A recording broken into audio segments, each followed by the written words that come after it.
Now, despite a surge in COVID-19 cases in Karnataka, the government does not plan to impose a lockdown in the state. This comes even after Karnataka seems to be emerging as one of the worst hit states. Netas there still hesitant to impose stricter curbs. Here's more on that. After Maharashtra and Delhi, the third wave is surging in South India. Karnataka is one of the worst hit states. The state recorded more than 41,000 new COVID infections on Tuesday, one of the highest caseload amongst states. Bengaluru reported more than 25,000 alone. While infections are rising at an alarming rate, people are still ignoring COVID norms. Massive rallies, padyatras and large-scale festivities. COVID norms were widely flouted as Banashankari Goddess Utsav was celebrated across the state. Though the state government has imposed weekend and night curfew, leaders within the ruling BJP are now questioning need for such curbs. ನಾವು lockdown ಮಾಡಿ ಜೀವನನ ಯಾಕೆ ಸಂಕಷ್ಟಕ್ಕೆ ದೂಡಬೇಕು, ಜೀವಕ್ಕೆ ಹಾನಿ ಆಗುತ್ತೆ ಅನ್ನೋ ಪ್ರಶ್ನೆ ಇದ್ದರೆ ಜೀವನಕ್ಕಿಂತ ಜೀವ ಮುಖ್ಯ ಅನ್ನೋದೇ ಈಗಿನ ಈ ಥರ್ಡ್ ವೇವ್ನ ಕೇಸ್ ರೆಕಾರ್ಡ್ ತೆಗೆದು ನೋಡಿದಾಗ ಅದರದ್ದು ಹಾನಿಯ ಪರ್ಸೆಂಟೇಜ್ ಕಡಿಮೆ ಇದೆ. 2 ವರ್ಷ ಸಂಕಷ್ಟದಲ್ಲಿದ್ದು ಈಗ ಜೀವನ ಕಟ್ಕೊಂಡಿದ್ದಾರೆ, ಅವ್ರನ್ನ ಯಾಕೆ ಮತ್ತೆ ಸಂಕಷ್ಟಕ್ಕೆ ದೂಡಬೇಕು? ಅದಕ್ಕಾಗಿ ನನಗನ್ಸೋದು ಪರಿಸ್ಥಿತಿಯನ್ನು ಕಾದು ನೋಡಬೇಕು, ಕೆಲವು ಕಠಿಣ ನಿಯಮಗಳನ್ನು ಹಾಕಬೇಕು. ಕರ್ಫ್ಯೂ ಹೇರಬಾರ್ದು, ಲಾಕ್ಡೌನ್ ಹೇರಬಾರ್ದು. ಲಾಕ್ಡೌನು, ಆ ರಿಸ್ಟ್ರಿಕ್ಷನ್, ಈ ರಿಸ್ಟ್ರಿಕ್ಷನ್ ಅಂತ ಹೇಳಿ ಜನರ ಜೀವನ ಈಗ ಆಲ್ರೆಡಿ ದುಸ್ತರವಾಗಿದೆ, ಅದನ್ನು ಇನ್ನೂ ಕೂಡ ಹಾಳಾಗೋದಕ್ಕೆ ಬಿಡಬಾರ್ದು. ಆಸ್ಪತ್ರೆಗಳಲ್ಲಿ ಎಷ್ಟೇ ಸಂಖ್ಯೆಯ ಏನು ಪೀಡಿತರು ಹಾಸ್ಪಿಟಲೈಸೇಷನ್ ಅಗತ್ಯ ಬಂದಂಥವರಿಗೆ ಸೂಕ್ತ ಚಿಕಿತ್ಸೆ ಕೊಡಲಿಕ್ಕೆ ಬೇಕಾದ ತಯಾರಿನ ಮಾಡಿ ಹೊರತು ಈ ಹಿನ್ನೆಲೆಯಲ್ಲಿ ಸರ್ಕಾರ ಬಹಳ ಸಂವೇದನೆಯಿಂದ ಜನರ ಬದುಕನ್ನು ದೃಷ್ಟಿಯಲ್ಲಿ ಇಟ್ಕೊಂಡು ಕ್ರಮ ಕೈಗೊಳ್ಳಬೇಕು ಅಂತ ನಾನು ಕೇಳ್ಕೊಳ್ತೀನಿ. Union Minister Prahlad Joshi has also joined the growing chorus for lifting restrictions. ನಾನು ಭಾರತ ಸರ್ಕಾರದ ಮಂತ್ರಿಯಾಗಿ ಕರ್ನಾಟಕ ರಾಜ್ಯ ಸರ್ಕಾರಕ್ಕೆ ಸಲಹೆ ಕೊಡ್ತಾ ಇಲ್ಲ. ನನ್ನ ವೈಯಕ್ತಿಕ ಅನಿಸಿಕೆ ವೀಕೆಂಡ್ ಕರ್ಫ್ಯೂ ರಿಲ್ಯಾಕ್ಸ್ ಮಾಡಬೇಕು. ಏನು ನಿಯಮಗಳಿದೆ ಆ ನಿಯಮಗಳನ್ನು ಜನಾನುಪಾಲನೆ ಮಾಡಬೇಕು, ಸರ್ಕಾರನೂ ಅದನ್ನು ಎನ್ಫೋರ್ಸ್ ಮಾಡಿಸೋಕ್ಕೆ ಪ್ರಯತ್ನ ಮಾಡಬೇಕು. Karnataka will chair a meeting to review the weekend and night curfew on Friday. Lives versus livelihoods. The Omicron surge has once again raised the question: are curfews effective in checking the virus spread? Bureau Report, India Today. All right, now with COVID national caseload now on the decline, ICMR's epidemiology head has made a big prediction. Speaking exclusively to India Today, Dr. Sabiran Panda has said that COVID will become endemic by 11th of March. The scientist has added that Omicron has replaced Delta in India. Let's take a listen to this exclusive conversation.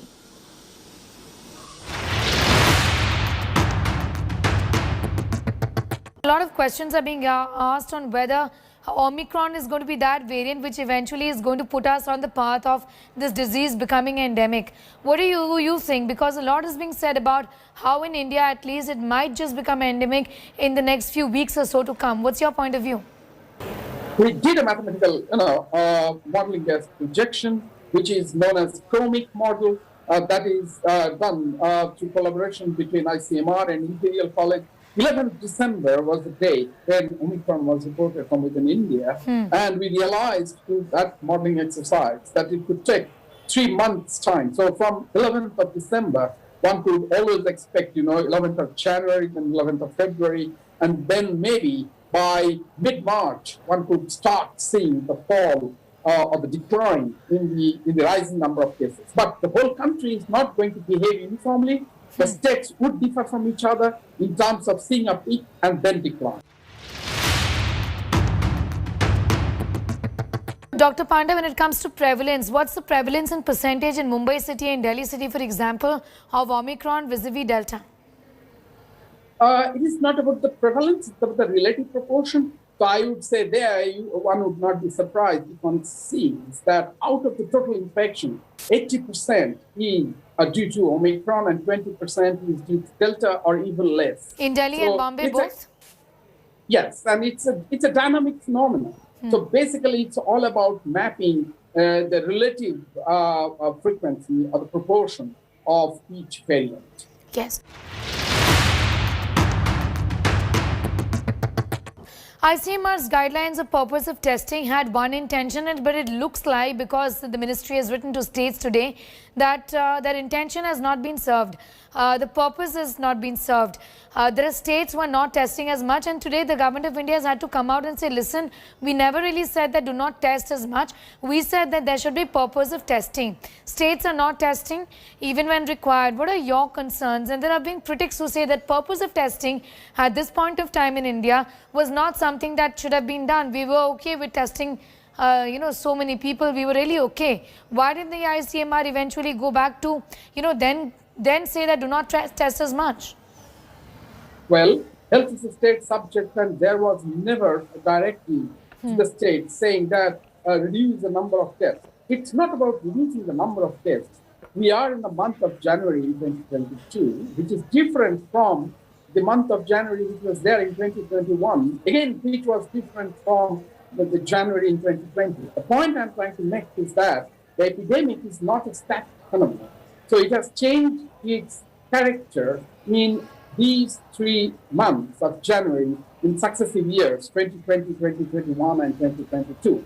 So if the epidemic changes its nature, the testing strategy, the management strategy should also change, because this has to be done in line with the changed epidemiology and also the course of infection.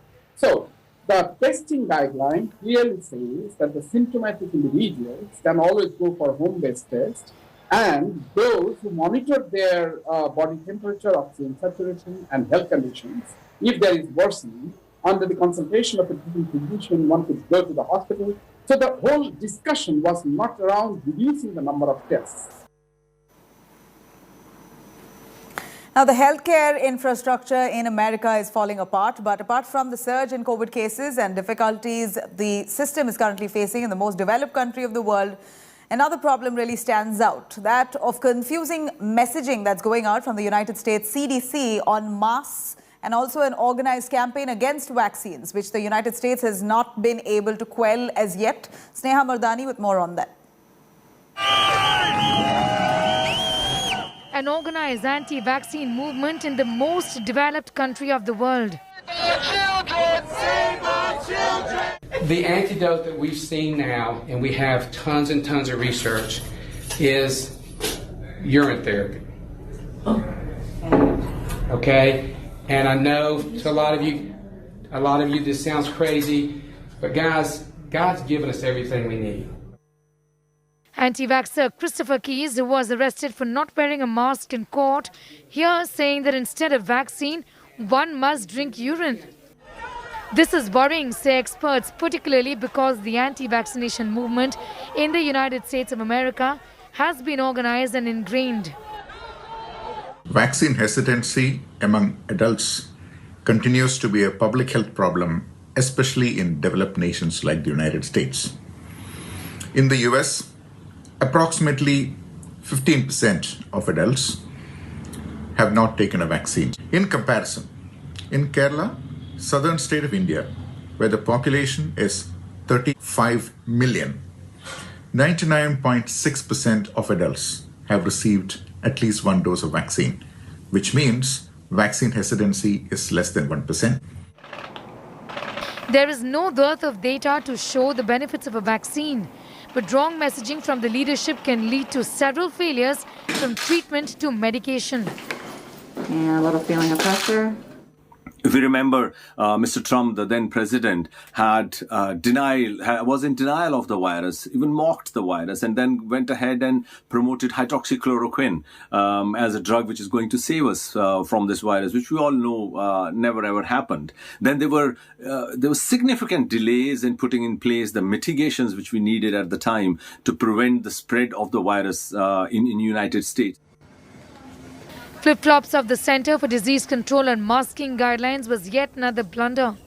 The CDC went to the extent of saying that those who are fully vaccinated can do away with masks in indoor settings.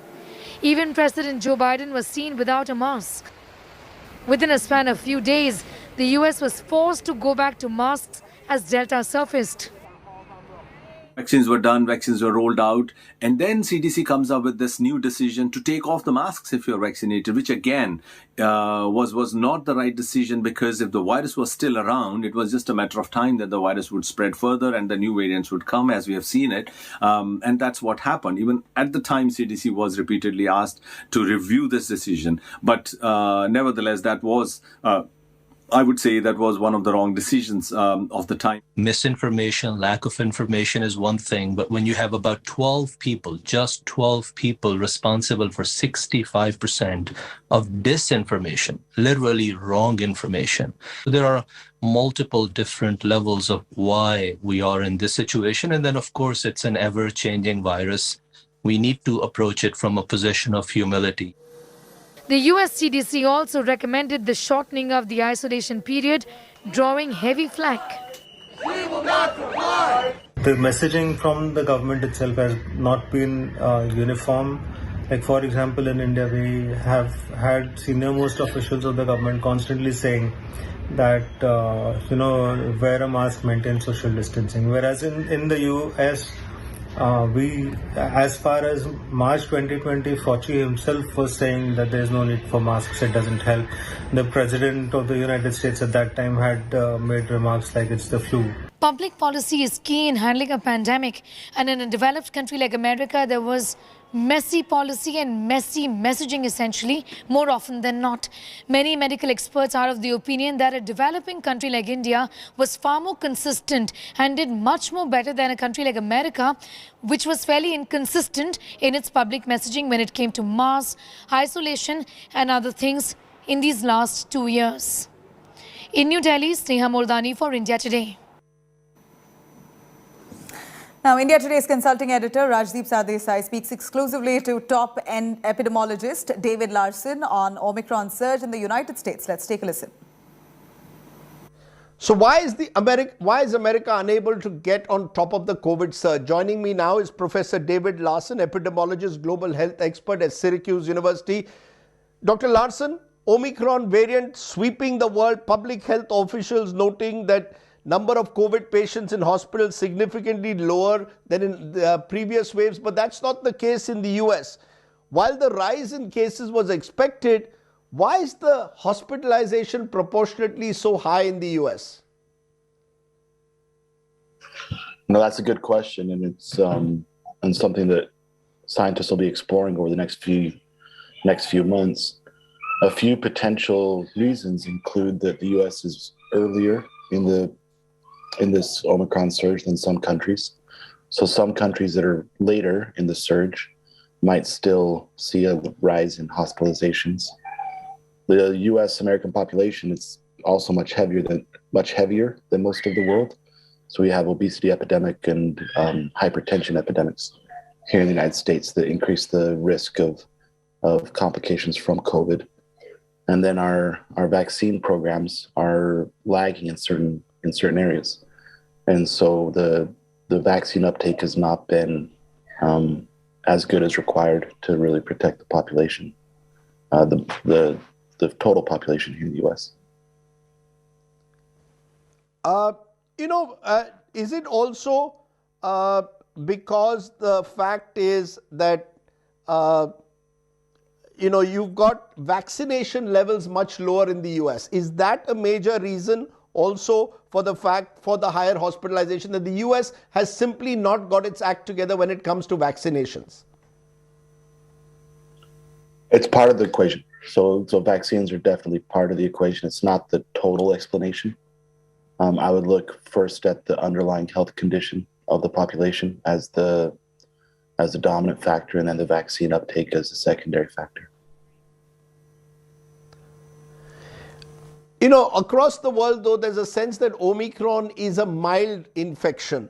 But in the US, we are seeing that, the health system is unable to even adjust to what is being seen as a mild system. A total of 645 COVID-19 related deaths among in this week, 47% increase from an earlier period. It seems that there is something, if you can give us a sense of just what has gone wrong in conclusion. if we look at case numbers, case numbers are not reflective of the strength of the U.S. health system. The case numbers are reflective of how much people are getting together and how much the population is adhering to social distancing guidelines, masking and masking guidelines. And so the nursing home cases are less of a concern as long as they don't cause severe disease. And so we're seeing how many cases translate into hospitalizations and deaths, but the proportional hospitalizations and deaths from the surge in cases in nursing home are much less and much fewer than previous surges. And so that's a strength. The health system is certainly stretched, but I wouldn't say it's collapsing at this point. Right. Doctor, thanks very much for joining us. I wish we could go on longer, but we've run out of time tonight, and maybe we'll be able to build on this theme of just why the United States hasn't got its act together on COVID.